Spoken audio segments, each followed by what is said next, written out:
perspective on legacy of Swaminathan and some important achievements related to उपस्थित सब भाई बहनों, प्रोफेसर एम.एस. स्वामीनाथन जी की जन्म शताब्दी पर आयोजित इस कार्यक्रम में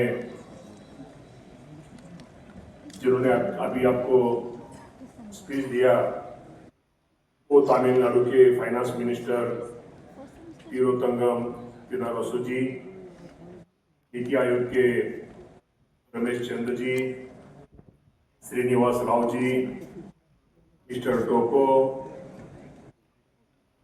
मिस्टर डॉक्टर केट, प्रोफेसर एडमोला, उपस्थित सभी स्वामीनाथन कुटुंब के सब परिवार के सब सदस्य, देश भर से पधारे कृषि वैज्ञानिक अधिकारी, सब स्टूडेंट और मेरे भाई बहनों, इस अवसर पर मैं आप सभी का महाराष्ट्र की स्टेट की तरफ से स्वागत करता हूं। आप सबको तो मालूम है कि पहला जो सेशन का कार्यक्रम हुआ इसमें माननीय प्रधानमंत्री नरेंद्र मोदी साहब और कृषि मंत्री देश के शिवराज सिंह चौहान जी ने आप सबको मार्गदर्शन किया है।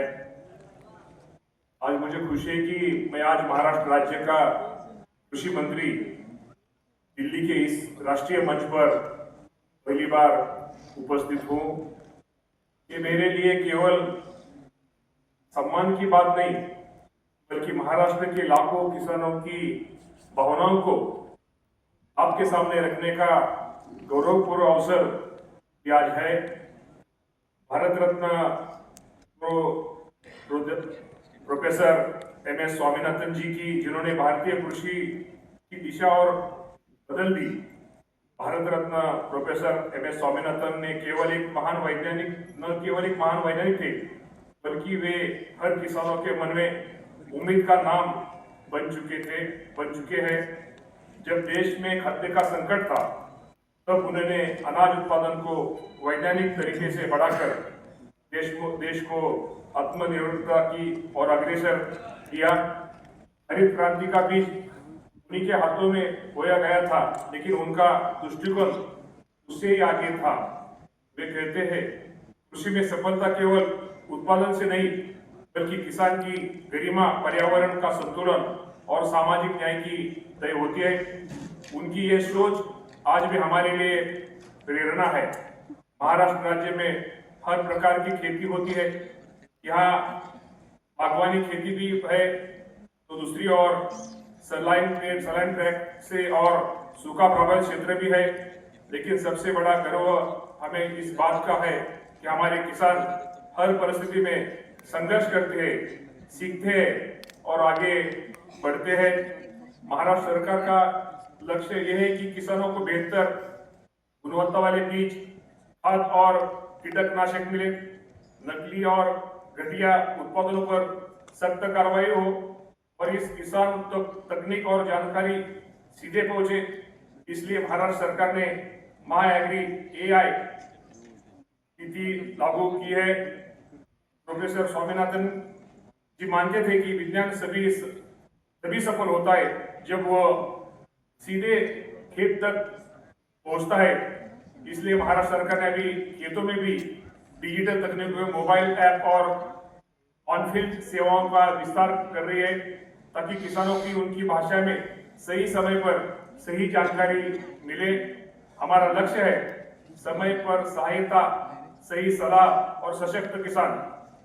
मैं इस मंच से केंद्र सरकार का आभार प्रकट करता हूं कि वह कृषि क्षेत्र को सर्वोच्च प्राथमिकता दे रहे हैं। साथ ही मैं इस आग्रह करता हूं कि जो राज्य नवाचार और सुधार कर रहे हैं उन्हें सहयोग और संसाधन मिले और हम मिलकर ऐसी कृषि नीति बनाए जो केवल कागजों पर में नहीं रहे बल्कि खेत की मेहनत तक पहुंचे। मैं एक मंत्री के रूप में नहीं बल्कि एक किसानों का एक बेटा के रूप में मैं ये कहना चाहता हूँ, हमारे लिए किसान केवल वोट नहीं, वो हमारी प्रेरणा है, जिम्मेदारी और आत्मा है। महाराष्ट्र का संकल्प है हर योजना का लाभ सीधे किसानों को मिले, हर तकनीक व्यावहारिक रूप से उपयोगी हो और हर निर्णय में किसानों की गरिमा और सुरक्षा का ध्यान रखा जाए। आज का यह आयोजन केवल एक स्मरण नहीं, यह एक नई क्रांति की शुरुआत है। इस अवसर पर प्रोफेसर स्वामीनाथन जी ने जो सोच की नीतियां का धरातल तक उतारने का हम सब मिलकर एक ऐसा भारत बना सकते हैं जहां किसान सम्मान से जिए, जहां कृषि पर्यावरण से अनुकूल हो और जहां किसान का बेटा भी गर्व से कहे मैं किसान बनना चाहता हूं। धन्यवाद। जय हिंद, जय महाराष्ट्र, जय किसान।